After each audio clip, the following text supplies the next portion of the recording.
Nick Bryant has been chasing and rings for decades now. If you know anything about this world, you might have read Nick Bryant's work, The Franklin Scandal, where he chased the ghost of the Franklin network for almost a decade, for 7 years of his life. He spent researching, interviewing victims, interviewing perpetrators, confronting people, investigating locations, digging into the story to bring the most complete version and accurate account of what happened in Omaha, Nebraska back in the late 1980s to life and to the world. Now, Nick is an advocate for justice for child victims, and in today's episode, I'm going to be presenting you with my interview with Nick Bryant, which goes in a number of different directions. We are going to discuss child trafficking, we're going to discuss mind control techniques, we're going to discuss Jeffrey Epstein, we're going to discuss anything and everything related to these topics. Nick is an incredibly intelligent, a very brave man who I consider to be a very close friend of mine now, because we've worked together on a major project that I'm bringing to you guys soon that I can't talk about,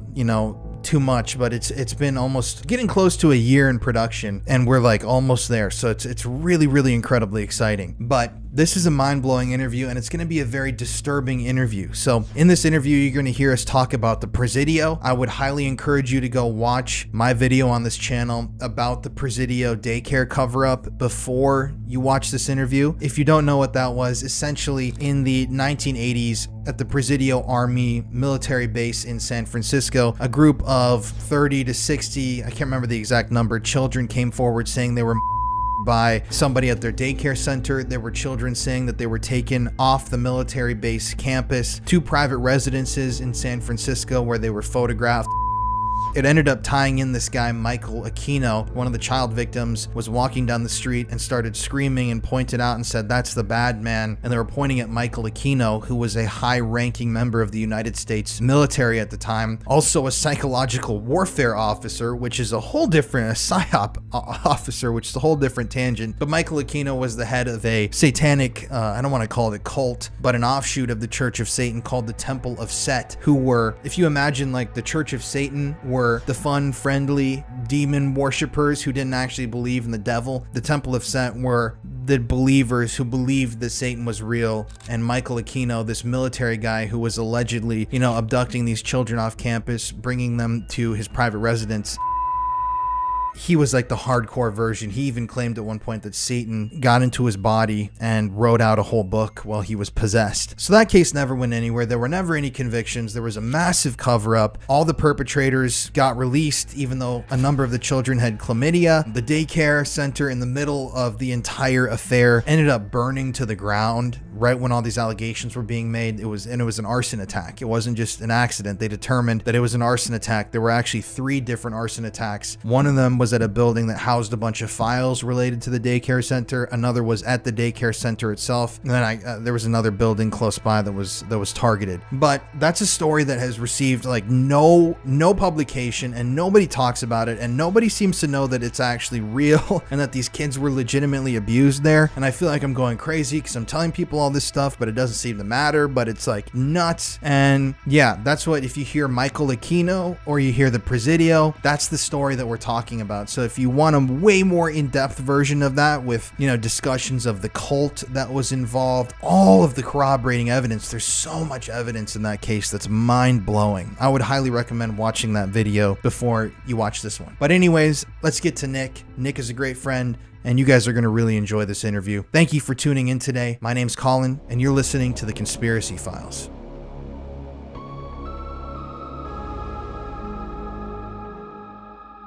My name is Nick Bryant, and I'm a freelance journalist. I've written various books. I think my most popular book is called The Franklin Scandal, a story of power brokers, child abuse, and betrayal. I co-authored Confessions of a DC Madam, the politics of sex, lies, and blackmail. And I've also written a book about Watergate, showing that the Watergate narrative is highly fallible. The book is called The Truth About Watergate, a tale of extraordinary lies and liars. I've been quite active in anti-trafficking, anti-child trafficking. I've spoken at a number of conferences, international conferences. The National Center on Sexual Exploitation has an international summit every year, and I've spoken at 3 of them. I've also spoken at the International Conference for the Study of Trauma and Dissociation. The Franklin Scandal was very mind-blowing to me. It really opened up my eyes to this network that was trafficking children, and it was covered up by both federal and state law enforcement. And I've been digging in that very dirty sewer ever since then. And Michael Aquino is part of that. He has his connections to various nefarious things. Actually, he had quite a nefarious career that was underwritten by our government, and he was protected by our government. So before we get into all of that, Nick, I just want to ask you, also for everybody online, Nick and I have been, I don't want to say intimately involved because that sounds kind of funny. I mean, we're getting married in 2 weeks. I mean, you gotta come clean about that. Right. We've got a really big project in the works that we've been really working on since around February. So we've come to get to know each other very, very well. But for everybody online, Nick, why do you feel like you've been drawn to expose these sorts of crimes and shine a light on this stuff over the years? Child trafficking is a horrific crime. It's the most horrific crime I think that there is. And what is done to these children is horrific. They have to work their entire, if they're going to become productive members of society or just members of society, they really have to work through a lot of damage. And when I found out that there was some dark, malignant corner of the U.S. government that was aiding and abetting child trafficking, because the Franklin scandal is all about that. And the Franklin scandal is like a carbon copy of the Epstein scandal, where you have local law enforcement ultimately covering something up and then it getting so big that federal law enforcement is brought in and the Department of Justice. And when I realized that happened with the Franklin network, I felt like I had to do something about it. Because if our government is involved in trafficking children, which it is, I mean, in the very least, it's covering it up, which is aiding and abetting. That shows that there's really no lines in the sand that they won't cross, that there's some dark, malignant part of our government that has absolutely zero moral barometer. And that is something as Americans that we have to fix. The congressional approval rating is currently 12%. So it's very obvious that 88% of Americans do not think that Congress is acting in their best interest. Well, whose interest are they acting in? And I believe that it's a very, very select, malignant corner of intelligence that has the goods on a lot of members of Congress. And in last December, there was Tim Burchett, a U.S. representative from Tennessee, who said that my colleagues are being compromised in honey traps. And I came across that 22 years ago when I started researching the Franklin scandal, and Confessions of a DC Madam talks about it, and actually Watergate talks about it, because at the heart of Watergate, and the mainstream media has kept this covered up, is a CIA honey trap. These are things that really prevent Americans from having a true democracy. But when you dig deep enough, the real thing that sticks out to me is the aiding and abetting of child trafficking. We have to fix that. That has to be fixed. And I've been working at it for 22 years. I started an organization called Epstein Justice, where we're looking at the Epstein case. And we know exactly who covered up the Epstein case, and we know who a number of the procurers are. We know who a number of the perpetrators are. And as I said earlier, the Epstein case is a carbon copy of the Franklin scandal. And this is something that we have to expunge from our government if we're going to have a government by the people and for the people. So to explain to folks who might not obviously be as deep into this world as you and I have gone, you obviously it's phenomenally so much further than me. A lot of these rings, I'm not going to say all of them, because in my opinion, there are some of those rings that are just, sadistic that are wanting to do those things, but most of them are blackmail rings, right? Could you explain kind of what that entails? A lot of these networks involve blackmail. With the Franklin network, there were hidden cameras. With the Epstein network, Epstein had hidden cameras in all of his homes. And two of the victims say that Epstein showed them a room where there were two men, as in plural, monitoring all these monitors. And the Franklin scandal, the primary pimp in the Franklin scandal. Well, actually, there were two, Lawrence King and Craig Spence. Craig Spence had a similar setup. And we're seeing that with Diddy right now, is that Diddy was trafficking children. There were initially 8 lawsuits against Diddy, and 2 of them involved underage girls that said that they were trafficked by him. And the 5th lawsuit by Little Rod, the hip-hop producer, said that Diddy was trafficking minors frequently. And there has been a number of lawsuits that have been filed against P. Diddy quite recently by Tony Busby. And I think that 25 people that have come forward in those lawsuits were trafficked by Diddy as minors. And we have the same people covering things up. The Franklin Network the Attorney General was William Barr, and he did a consummate job of covering up the Franklin Network. According to state and federal law enforcement, not a single child was trafficked or even by the Franklin Network. William Barr was the Attorney General under Bush 1, who covered up the Franklin Network. And then he was the Attorney General under Donald Trump, and he covered up the Epstein Network. And then when we get into U.S. attorneys, Damian Williams is the U.S. attorney that was responsible for the trial of Ghislaine Maxwell. And he ensured that only 4 victims were called, and those 4 victims had only been by Epstein and Maxwell. And ultimately, Maxwell was found guilty of child trafficking conspiracy, but no one else was indicted. And now he is the same U.S. attorney that's covering up P. Diddy.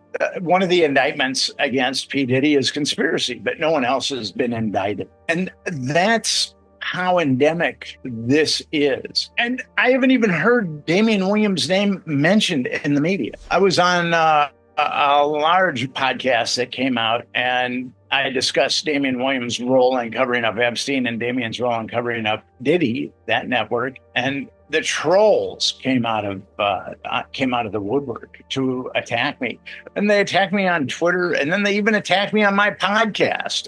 So this obviously struck a nerve with that dark, malignant corner of our government that does these types of things, because no one else had mentioned Damian Williams before. I believe that I'm the first guy in the media to make a connection. So the basic premise of all this is politicians being lured into these situations where they're given access to a child and they, the child or do whatever. In some cases, it's claimed even, and that's videotaped and photographed and used as sort of a political power, like a blackmail, right? I was able to get to one of the blackmail photographers that was part of the Franklin Network. And I was just trying to figure this whole thing out, because the Franklin Network was huge and I didn't have a paradigm to draw from when I was investigating this. Other than the Franklin scandal, you're not really going to read about this in a book. And I asked him, how does this work?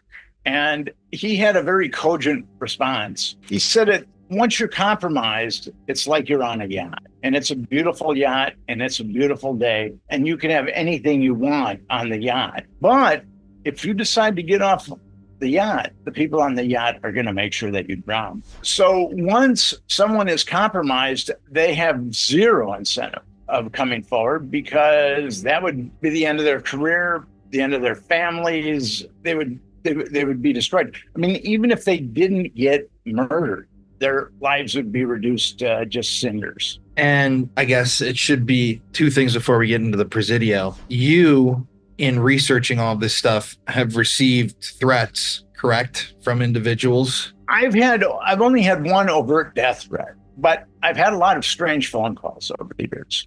I don't really get them at this point, but I did at one point. I think that the malignant individuals that do this type of thing in the government realize that they're not going to frighten me off. They can always me, but then they would have a martyr. When I first discovered this reality, I thought, I've got to go for this. I've got to expose this to people. If they me, they me. I mean, that was kind of my attitude about it. And I was in a really good position because I didn't have a wife and I didn't have children. So I didn't have to really worry about a family. But you're still here. Still alive and kicking, and the trolls are still after me. I understand that feeling, man. you were the first person to publish Epstein's Black Book. Can we talk about that? I was indeed. The Franklin scandal got published in 2009, 2010. And I started reading about Epstein and the Franklin scandal. I worked on that for 7 years and I spent all my money and it had left me very, very depleted. But then I started reading about Epstein and I felt that something was really wrong there. At this point, Epstein was just a lone. And I felt that something was really wrong there. So in 2012, I went down to Florida and I was able to acquire his Black Book. I brought it back to New York and I pitched the Black Book to various publications. Although at that point, I had kind of I'd been somewhat estranged from the media just because of the Franklin scandal. But the people that I pitched wanted nothing to do with the Black Book. And finally, Gawker published it in 2015. And then the floodgates opened on the Black Book. It was very fascinating to me that no one would touch it, but once Gawker published it, then the floodgates opened. Yeah, I wonder what that is. Like, no one, maybe they were afraid to publish it, and then once somebody did it, they all wanted to hop on it.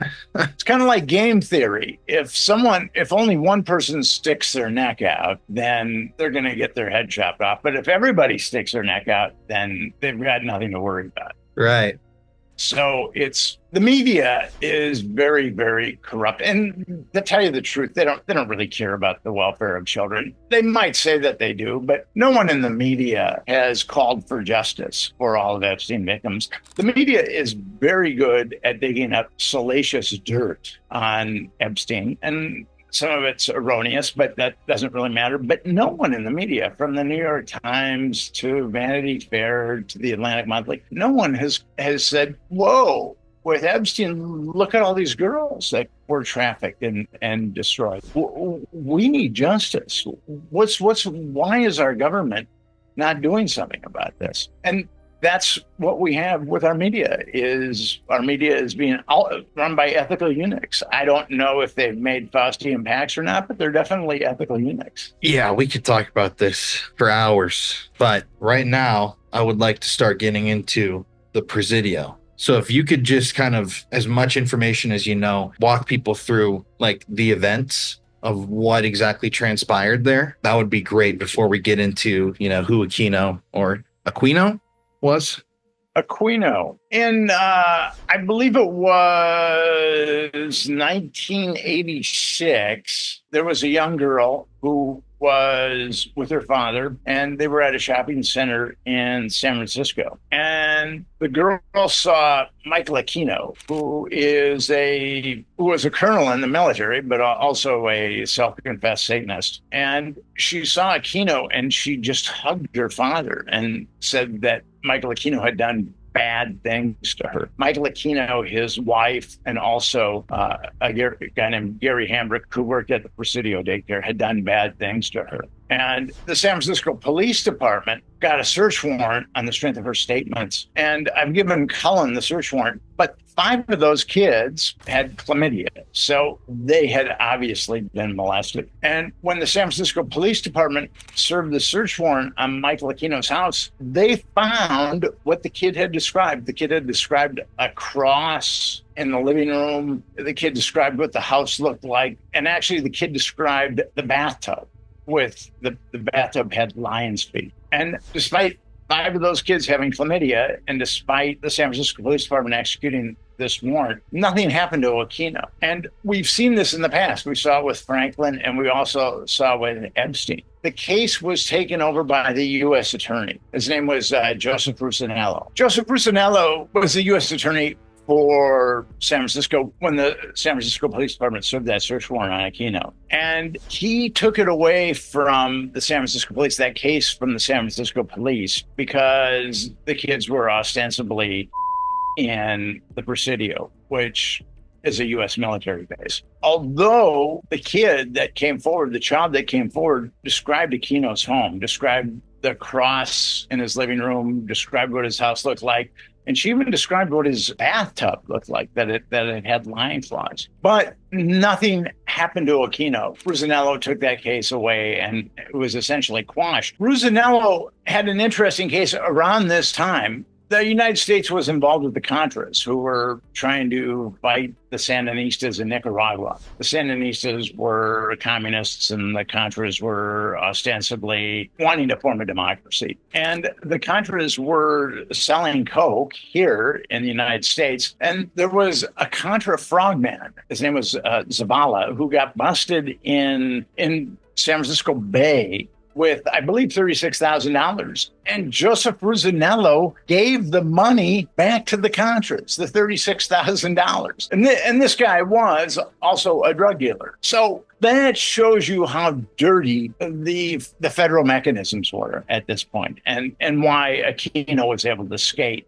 on those kids. So it was the girl who recognized Aquino and his wife. And when this whole thing began to unfold, there were, I think it was upwards somewhere around 80 children who ended up coming forward and were claiming that they were assaulted. There were a number of children that came forward. I don't have the exact number of children, but as I said earlier, 5 of them had confirmed cases of chlamydia. So obviously someone had molested them. A kid just doesn't get chlamydia by accident. And the 3 that were named were Aquino, his wife, and Gary Hambrick. And Aquino and his wife skated on it all.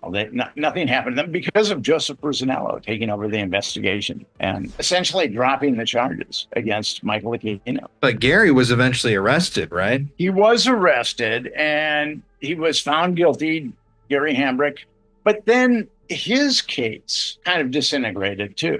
And he was ultimately, he did a little time, but not that much, considering all the kids that had been. So the whole Presidio impasse was very corrupt, very foul, and it left a lot of children very, very damaged. That was courtesy of our federal government. Joseph Rusinello was the U.S. Attorney for Northern California. And so what do you make of all of this? What do you think these kids were being for? Was it for blackmail? Was it for mind control, experiments? Aquino was a Satanist, a self-confessed Satanist, and he joined the Church of Satan, Anton LaVey's Church of Satan in 1971, and he kept rising through the ranks. And now this is the cover story of why he split from the Church of Satan. He ostensibly split from the Church of Satan because Anton LaVey was selling priestships, and Aquino felt like you had to work to become a priest in the Church of Satan. But I've been told that was just the cover story, that LaVey and Aquino wanted Satanism to spread out. And Aquino ultimately formed the Temple of Set, which was very, very hardcore. The Church of Satan was theoretically an aesthetic type movement where it was satanic chic. But with Aquino, it was really, really, the Temple of Set was hardcore. And it's interesting. He said that Satan appeared to him in the summer of 1975 and revealed to him that he wanted to be called Set. He was a brother of Horus in ancient Egyptian mythology and just a bad egg. And according to Aquino, as he was funneling Satan or Set, whatever you want to call it, the book of Coming Forth by Night was written.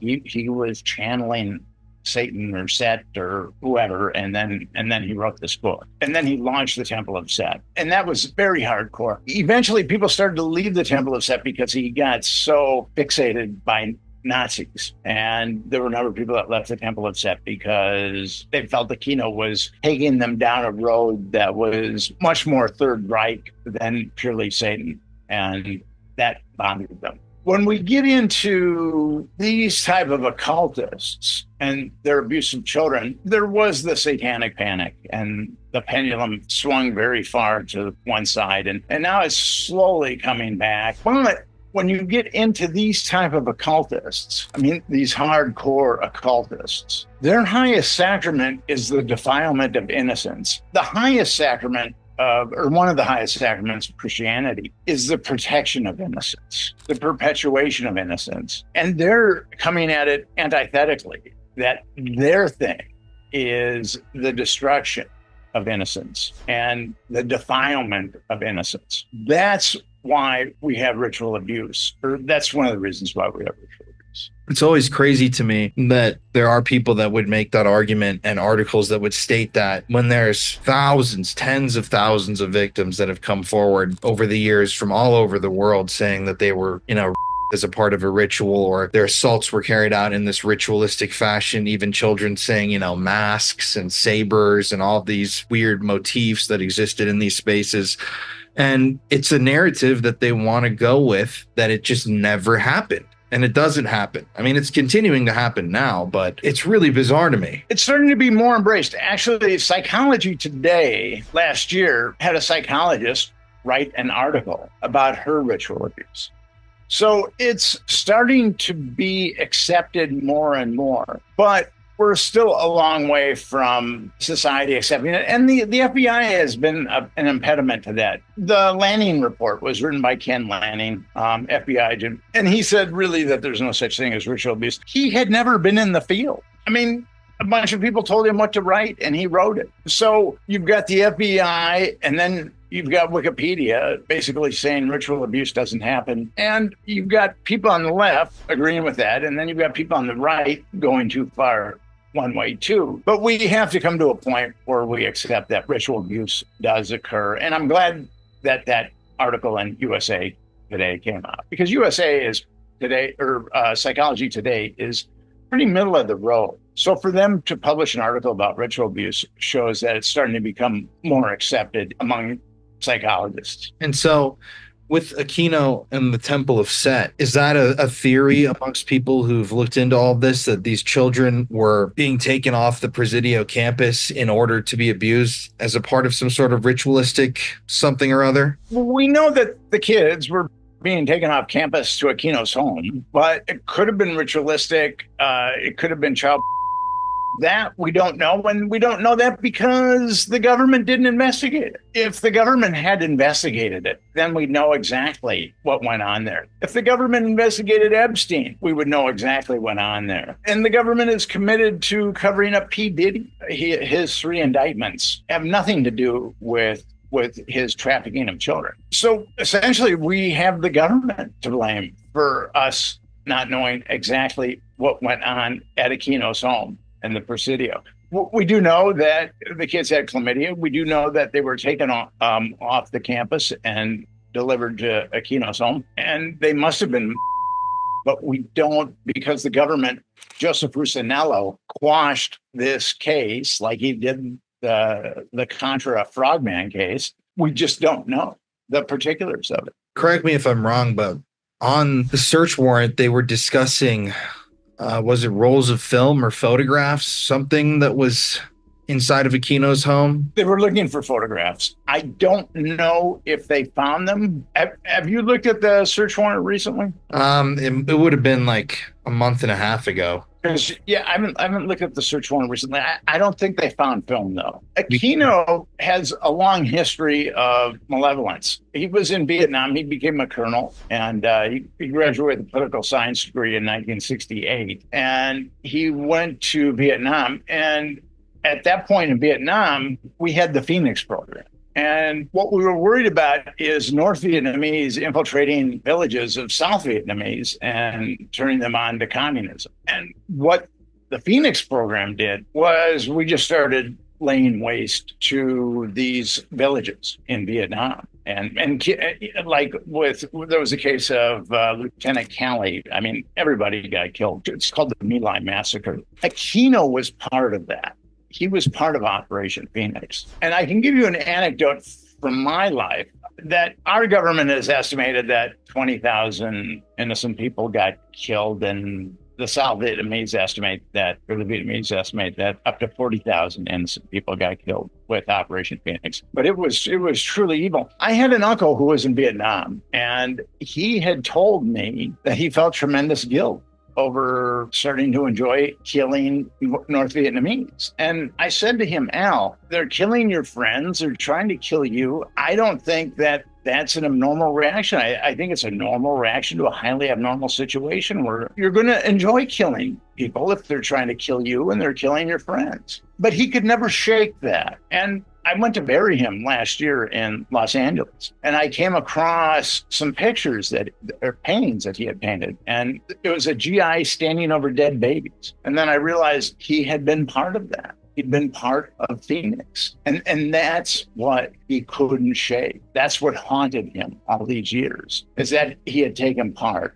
in the leveling and murder of South Vietnamese villages, everyone in a South Vietnamese village. And Operation Phoenix, in a way, people believe is responsible for the creation of like different serial killers, right? Like it's very nefarious. Can you talk about that for a second? Because that's what caught my attention when you first brought this up to me. Dave McGowan wrote a very good book called Program to Kill, and he linked a number of serial killers to the Phoenix program. And there was a very good movie called Apartment Zero. And it was about a South African mercenary who traveled around the world, and he was engaged in people. That's what he did. He was a mercenary. He'd be hired to kill people. And then he was all of a sudden put back into civilization. And he was so used to killing people that he couldn't stop. I mean, he developed an enjoyment of killing people. And I think that's what we have with the Phoenix program and some of these serial killers that are affiliated with the Phoenix program. They started to enjoy killing, and they couldn't stop. My uncle was able to stop, but it haunted him till the day he died. So Aquino and mind control.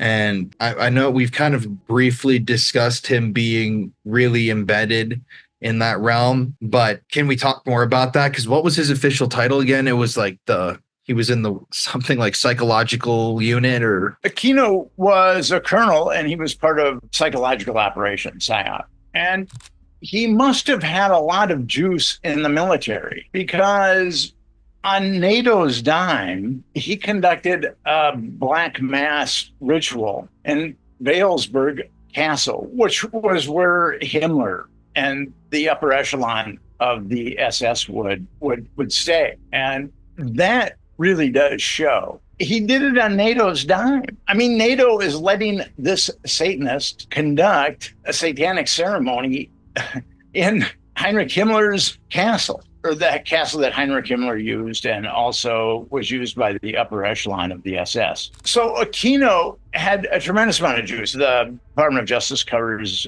up his molesting these kids at the Presidio, and then he conducts this satanic ceremony at Heinrich Himmler's castle. So he had tremendous latitude within the military, and he had tremendous respect. I've talked to a number of people who have said that they are mind control victims or mind control survivors, depending upon what you want to call them. And a number of them have said that Aquino was part of their training. And the mind control essentially entails breaking up kids into alters. Most of the people that have gone through mind control are what would be called multiple personality disorder, but actually it's called dissociative identity disorder at this point. And how that's done, a lot of times sexual abuse is really integral to that process, like we saw with the Presidio. And I think that Aquino was definitely part of the Monarch program.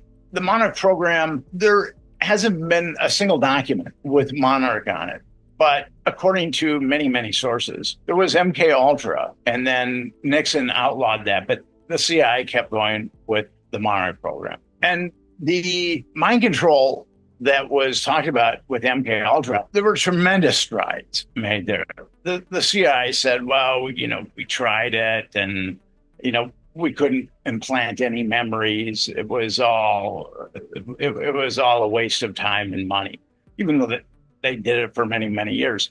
But I think that mind control was perfected or brought very far down the road with MK Ultra, and then the Monarch program kicked in after Nixon outlawed MK Ultra.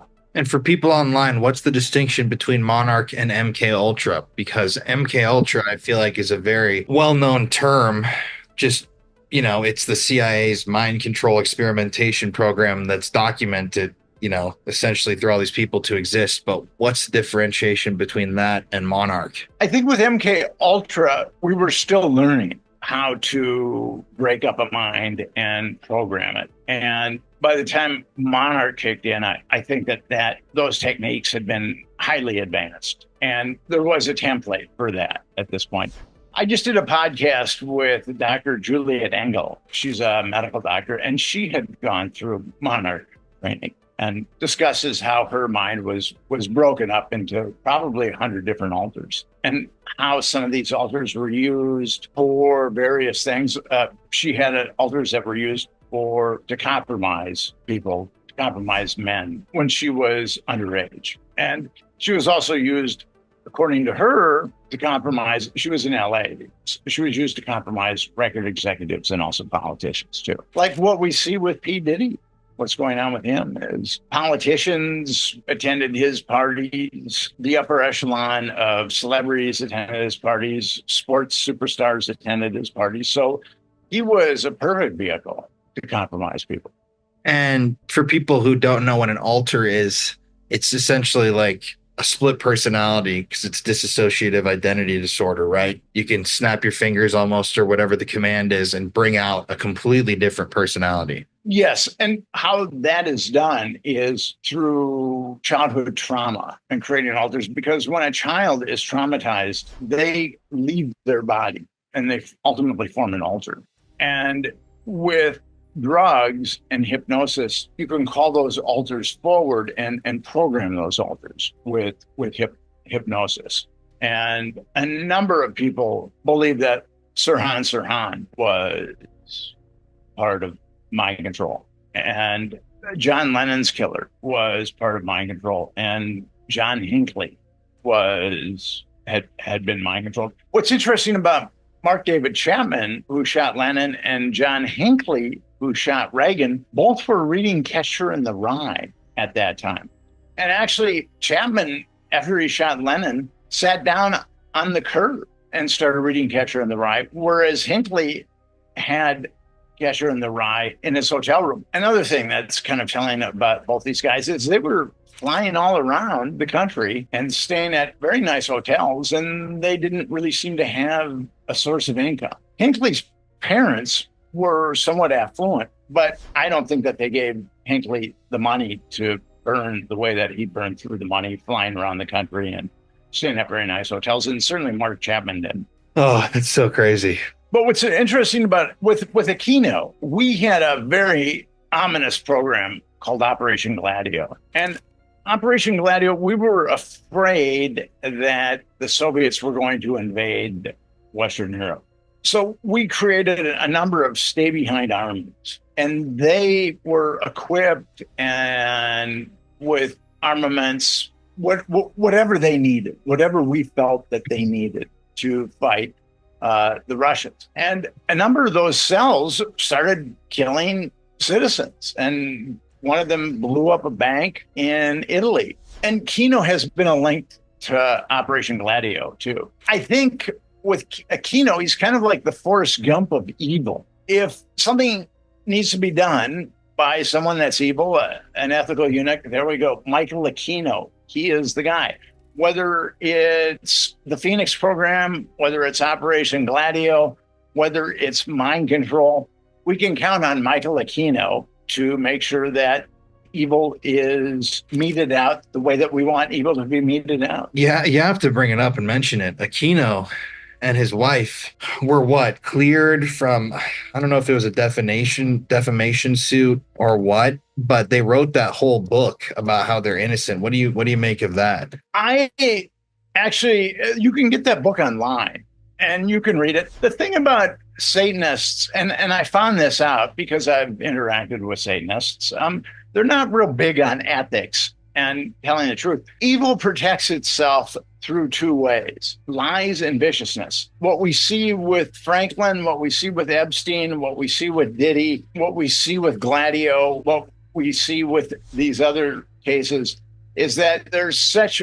viciousness that is perpetrated, and therefore it's easy for people to swallow the lies because they do not want to believe that people can be so vicious. That's how evil protects itself. And we have to come to an understanding that people are vicious and can be evil. And we have to quit fighting the cognitive dissonance that when we're confronted with Franklin. I found that when I was pitching both articles about the Franklin Network and Epstein, people did not want to believe that the government would cover up child trafficking and that the government could cover up such viciousness, because child trafficking is vicious. People that traffic humans and traffic children, they are vicious people, regardless if they're Epstein and Maxwell or they're living in a trailer park. People that traffic other people and children are vicious people. And Americans want to give people the benefit of the doubt. They don't want to believe that people can be that vicious. What Epstein did was unbelievably vicious to a lot of these girls, but our media has refused to report on just how vicious Epstein and Maxwell were. Yeah, that's the shocking part to me, even with P. Diddy, to see the lack of coverage on the fact that so many victims were underage, especially with Epstein too. I mean, what was the youngest girl with Epstein? Well, I have heard accounts, as I said earlier, I've spoken at various child trafficking conferences, and I've met therapists that work with people that have been trafficked. And I know an eminent therapist. She's a psychologist. People would know her name. She was working with a client that claims to be under 10 when she was trafficked by Epstein. And according to the psychologist, the kid described Epstein's home and described a number of things about Epstein.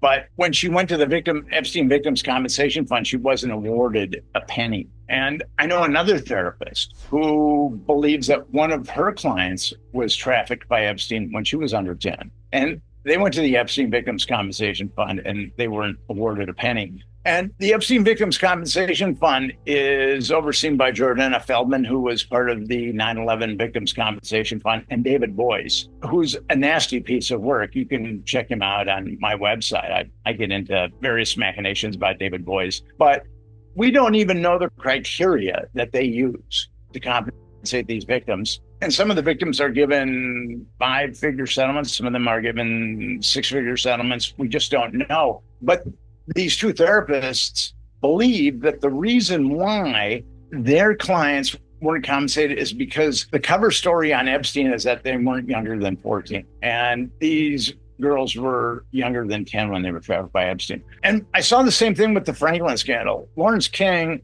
like Epstein, Lawrence King liked pubescent boys and Epstein liked pubescent girls. But these guys are psychopaths. And if you want an 8-year-old, they'll get you an 8-year-old. That's what guys like Michael Aquino are for, is to make sure that there isn't a shortage of children to harm. So at the end of the day, wrapping in all of the stuff that we've talked about, when you look at Aquino's case and you look at the Presidio as a whole, you have an employee of the daycare who was confirmed to be who was arrested and prosecuted for that. He might have been doing it for the pleasure, just for himself. You have the elements of mind control and that rogue intelligence with Aquino. And a lot of people obviously testified that in order to be mind controlled, that sexual abuse is an integral element. And then you have on top of that, him breaking off and forming the Temple of Set, which is a much more rigorous, hardcore version of Satanism, where obviously when you get to those sorts of offshoot religions, they have weird practices, and ritualistic sexual abuse is a major issue that's happened so many times throughout history. It's kind of hard to make sense of all of that. What would you say at the end of the day to wrap this whole thing up? Along the lines of mind control, Aquino with a guy named John Alexander wrote a book called From PSYOP to Mind War. And one of the central premises of the book is that if you're going to wage war, because there was a lot of blowback in the States about Vietnam. And one of the major premises of the book is that if you're going to wage war, you have to brainwash your country into thinking that war is a good thing, that the war you're launching is a good thing. And we saw that in Iraq. We saw the media and the government sell that war to 80% of Americans. There was we knew that there wasn't uranium. We knew that Saddam Hussein didn't have uranium because if he had uranium, we would have sold it to him. But yet the media and the government were able to influence 80% of the Americans that the Bush administration lies were actually truths about Saddam Hussein. I mean, there were a number of Americans that thought Osama bin Laden was aligned with Saddam Hussein, and they hated each other. They had antithetical views on life. And that is the outgrowth of mind control, is the way that the government can manipulate Americans, with the media, can manipulate Americans to believe the lies that are used to go to war. Again, this falls under the rubric of evil because people don't want to believe that their government is lying to them. And they have no idea of the carnage that's going to be sown in Iraq. But evil is evil. And whether it's children or declaring war, I mean, it's on a continuum. And Michael Aquino was on that continuum all the way. And I have three sources. They're not solid sources, but I have three sources that he was involved in the Franklin Network, also the Franklin Trafficking Network. Nick, you've poured your heart and soul and your life into protecting children and exposing this evil, and Epstein Justice is a huge part of your life. So what can a viewer who's sitting at home right now do to help Epstein Justice? Epstein Justice is an organization that I started, and we have some really good people that are involved with Epstein Justice. You can go to EpsteinJustice.com. What we want with Epstein Justice and what we're going to do is we need the government to confess that it covered up child trafficking, which it did. Ghislaine Maxwell was really the only one that was indicted, and it was a conspiracy. And we know who a number of the procurers are, aka pimps. We know who a number of the perpetrators are. We know these things, and we need the government. The Epstein Commission. The Epstein Justice has one goal, and that's a commission. And with that commission, we want to know why the government covered up child trafficking. And we also want the perpetrators to be brought to justice. These are very simple, rudimentary things regarding morality. And as I said earlier, if you've got a government covering up child trafficking, which is aiding and abetting child trafficking, it's crossed a line that it shouldn't have crossed. And we have to rectify this. And the government isn't going to rectify this. The media isn't going to rectify it. It's going to be up to Americans. And that is what Epstein Justice is all about. So I would suggest that your viewers go to EpsteinJustice.com and you can sign a petition. You can send a form letter to your congressional representative, federal congressional representative.